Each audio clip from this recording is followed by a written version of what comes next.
Well, I said I'd give my follow-up thoughts on the Elder Scrolls V Skyrim after putting several hours into it. And I've done just that, and I'm going to do just that right now. If I were to describe the game in one word, breathtaking. Where do I begin? I know so many people who played Oblivion and didn't really like Oblivion. They played this game and they fall in love with it, and that's pretty much the story. There are so many things that have changed throughout the Elder Scrolls series and, you know, the Fallout series, sort of following the same gameplay mechanics and things like that sort. Obviously, they added guns. Morrowind, Oblivion, Fallout 3. This doesn't exist. And Skyrim. That's sort of the evolutionary line. And you can see that. For some proof of concept to explain what I'm talking about here. Skyrim follows the lockpicking system of Fallout 3. It has random events at certain key points, at checkpoints throughout the map. Random things can happen from a set script where bandits have killed some Imperial guards and they've disguised themselves as them, and they're disguising themselves as Imperial guards to hustle you for some money. Things like that, random events from Fallout 3, they've put into here. They've borrowed so many elements, obviously, from the previous two Elder Scrolls games. The attention to detail is fantastic. And I'm going to use a term that a lot of people overuse when describing a game, and I think they don't understand what the term really should mean when describing the game. It's hardcore. It's a hardcore game. And by a hardcore game, I don't mean it's a generic shooter like Halo, Modern Warfare 3, Battlefield 3, any of that. Granted, I love Battlefield, but it's been done before. Modern Warfare has been done before, Halo's been done before. Zelda's been done before. I went there. Uncharted's been done before. And of course the Elder Scrolls has been done before too, but when you look at a game, you look at the revolutionary changes that it makes. And the reason that I'm calling this a hardcore game is not because I'm hardcore for playing it. I'm saying this because Bethesda was hardcore for making it. The only thing that I could possibly say is that the detail is phenomenal. And I'm going to go over a big recap of everything that I'm talking about. First and foremost, I'm going to give you storyline, just a little teaser of what happened between Oblivion and Morrowind, or Oblivion and Skyrim, excuse me. Basically, at the end of Oblivion, the Septim Dynasty is all but completely wiped out. The third era of Tamriel is gone. The fourth era is beginning, and there's a big void of power that happens. And they have a lot of in-game books that describe what happened.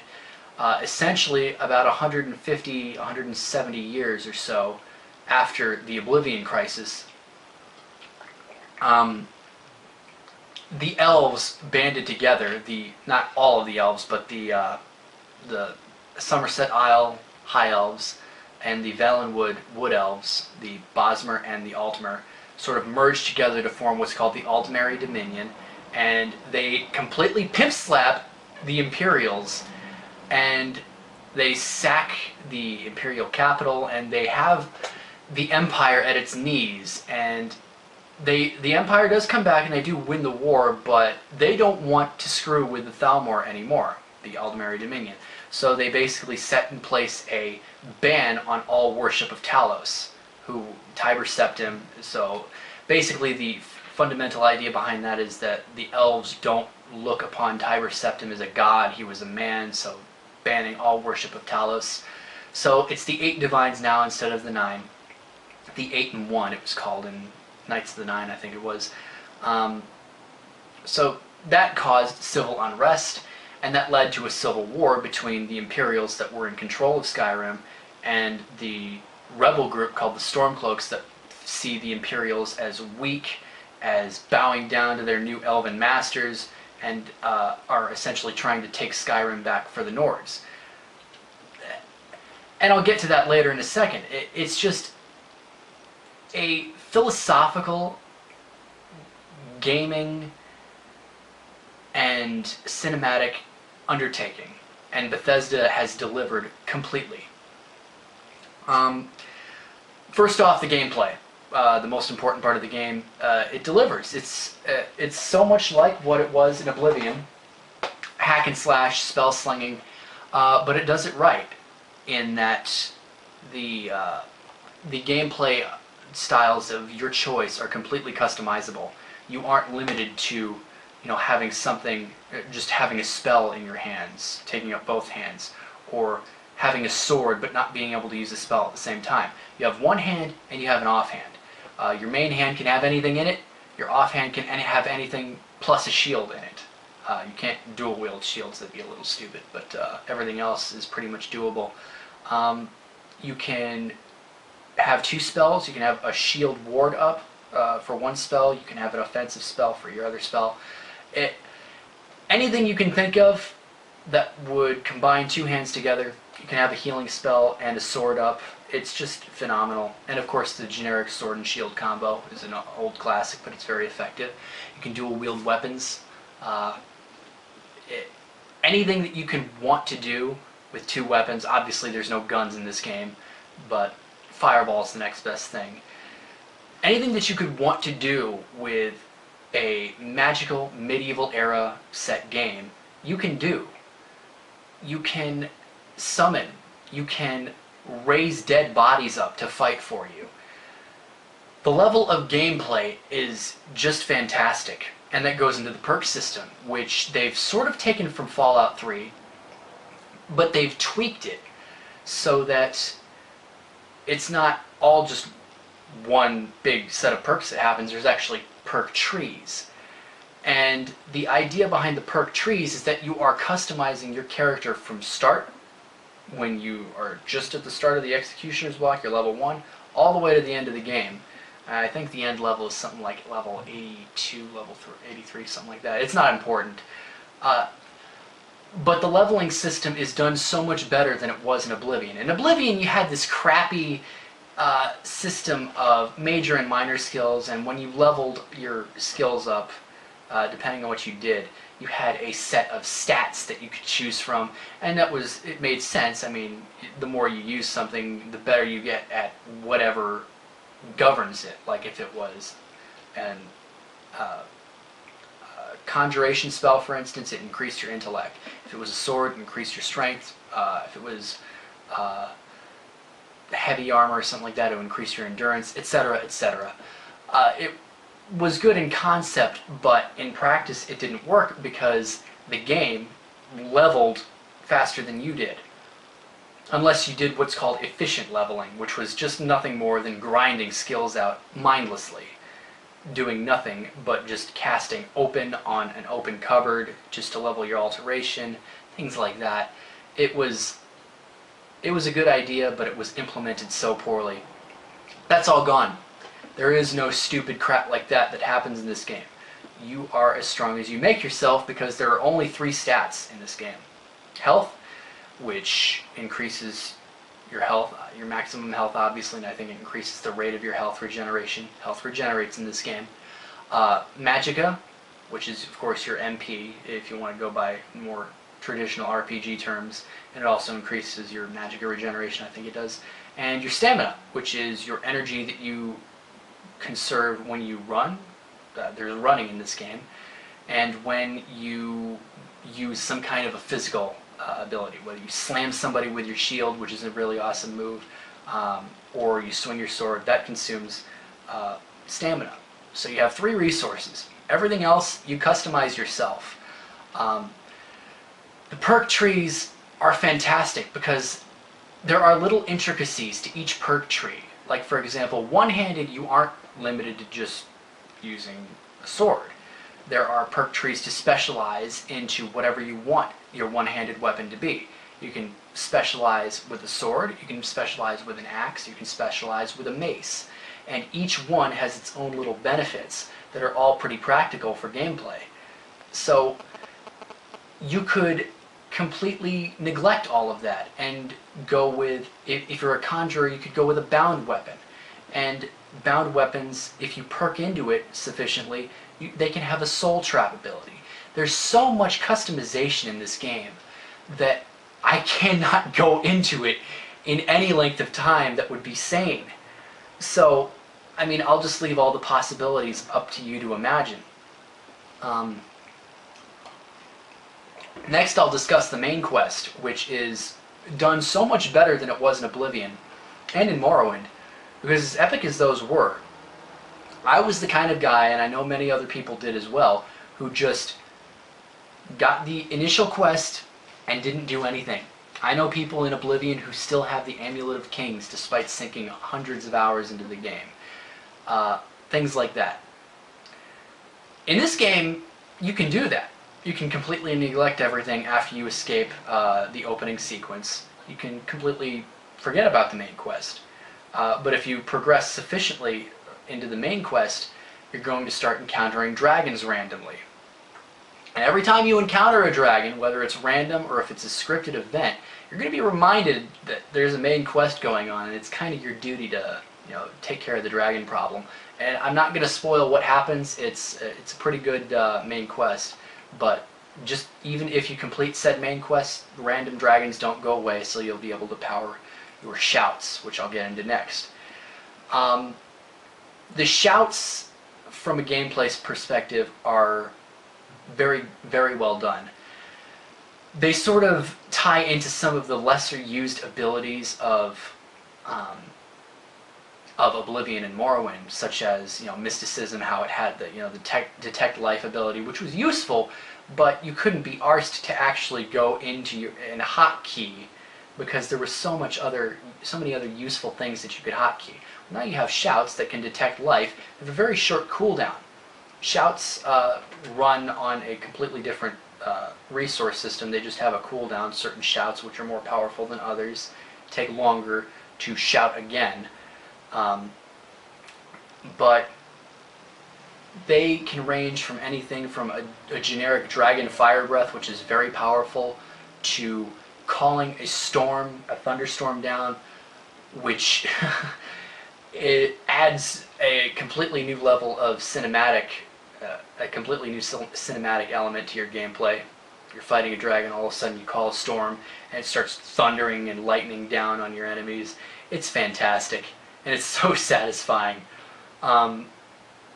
You can obviously Fus Roda somebody, and there's obviously the big thing that the Adoring Fan started up in Oblivion, where you could take a follower all the way to the top of the highest point of the game, Throat of the World Mountain, and Fus Roda, boom, shove them off the top of the mountain, and you cannot see them fall down. So much variety to the shouts, and they're all pretty useful in their own right, except later in the game. Disarm shout doesn't really disarm most of the higher level enemies. Dismay doesn't fear a lot of the higher level enemies, but most of them have a utility use. Most of the ones that have a utility use or an offensive use are pretty practical throughout the game. So I'm going to stray off that path a little bit and talk about Daedric quests, and Daedric quests in particular, because when you did a Daedric quest in Oblivion, it was just a generic go to a shrine, and it felt like, these were higher level beings, and you got something from them, but there wasn't much to set it apart from, okay, this person, I'm doing something for this random person.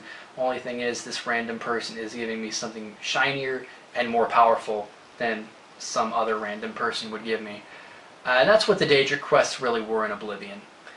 This game, there are some Daedric shrines, but there's also ones that are integrated as you explore towns or something like that. For example, in Markarth, you'll see a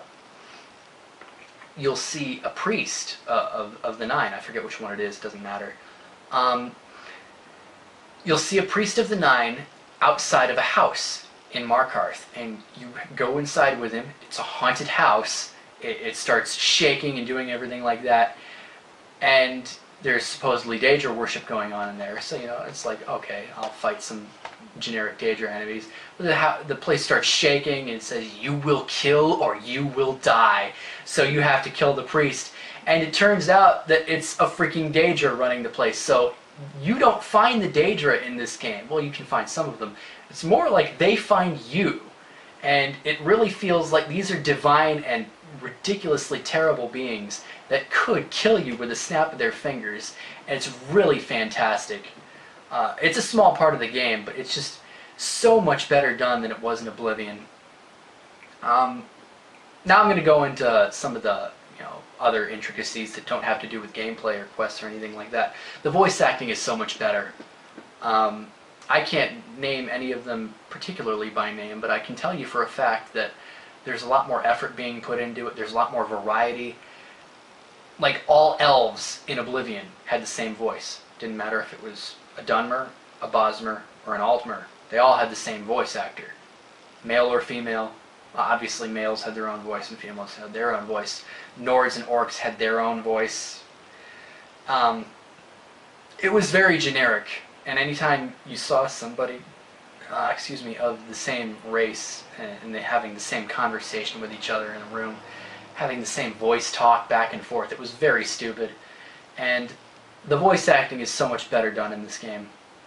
I mean, obviously you had standouts in Oblivion like Patrick Stewart and Sean Bean, who just stole the show because they were, the major characters in those games. But everything in this game, from what I can see, is voiced so well. And that's going to go into the soundtrack, because we all heard the epic Skyrim theme when it played during the December trailer of last year. And we heard newer versions of it as it came out, and of course we know what the full version is now. But the entire score is fantastic. When you're exploring a town, you can hear this very, very magical but melancholy feel for some of these places. For the night, it's not creepy, but it's sort of ghostly and ethereal and absolutely fantastic.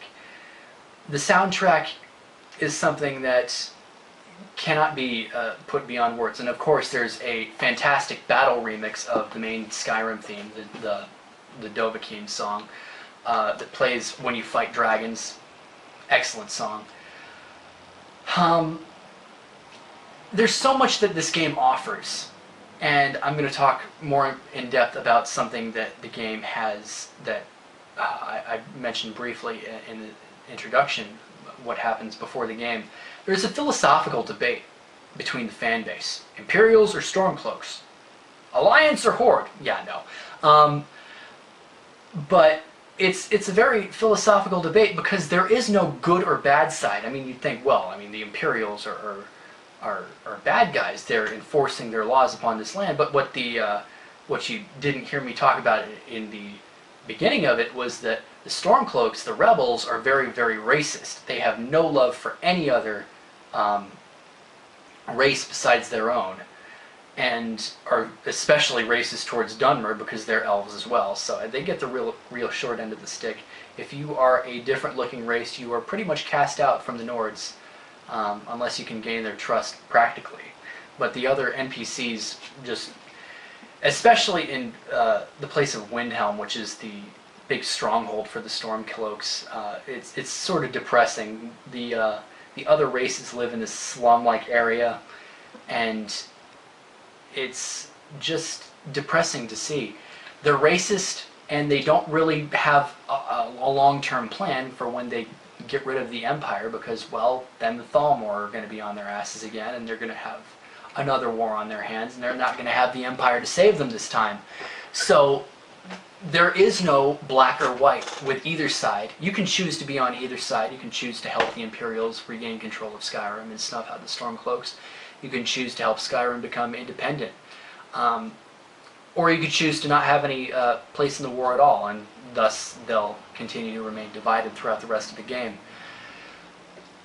But you'll see so many times, and I've seen many, many debates on message boards and things like that with people who are discussing these things, and it's just, when you talk about the intricacies of, you know, religion and politics and put them into a game, you'd think those two wouldn't mix, but it's really something. They've made a whole nother world in this game, and it's something that has never been done before to this extent.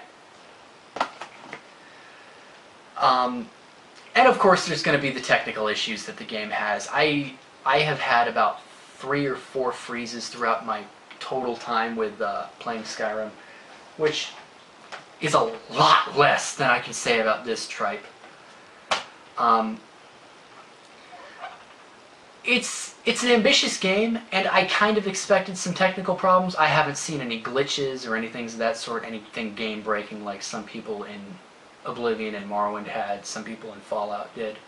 It hasn't frozen too terribly often for me. I played it about a grand total of 80 or so hours by now. A lot of hours. I've sunk a lot of time into it, but it's been relatively stable. The only issue is, I know it's a big issue for PS3 players, is that if you have a relatively large file size, you'll start dealing with game lagging after a certain amount of time. All you have to do is just turn the system back on and then back, or off and then back on again, and it fixes itself right fine. And I'm sure it's something that Bethesda's going to fix. And that's the thing. I can be patient and wait for them to fix it, because the game is worth the wait. I got so mad at this game because it wasn't worth the wait. It was very, very few was different between this game and this game. And this game ran more stable for me. So, I mean, what was the point in continuing to play? This is so far leaps and bounds ahead of it that I can not be fanboyish about the problems. I mean, I'll admit that they're there, and I've encountered them myself, and they exist, much to some people's chagrin. They exist.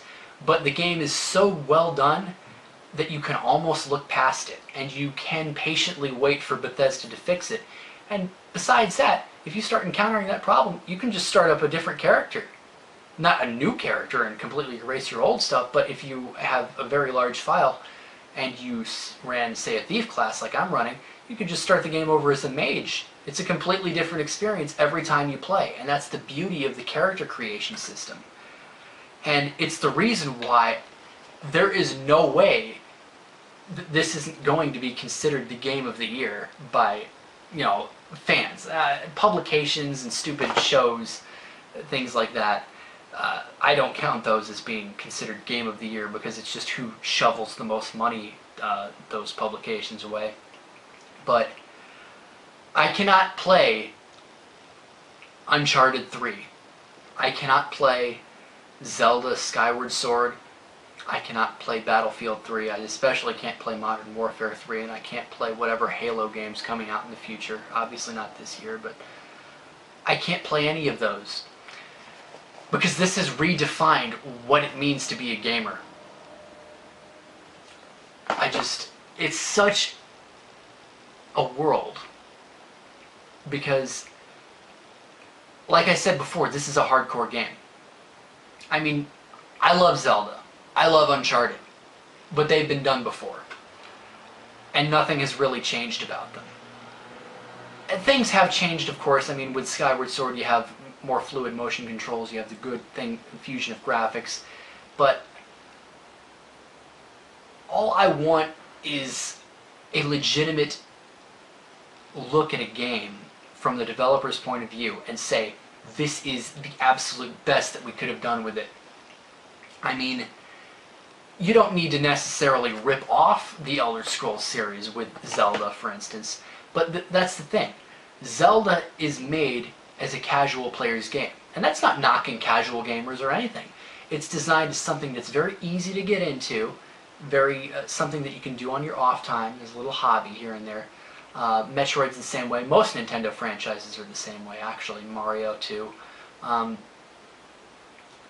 I can understand why they're like that, and why they're sort of afraid to take the risks with those games. But those are the risks that one has to take for a game to be considered ordinary, run-of-the-mill, a rehash, or absolutely groundbreaking and extraordinary like this game is.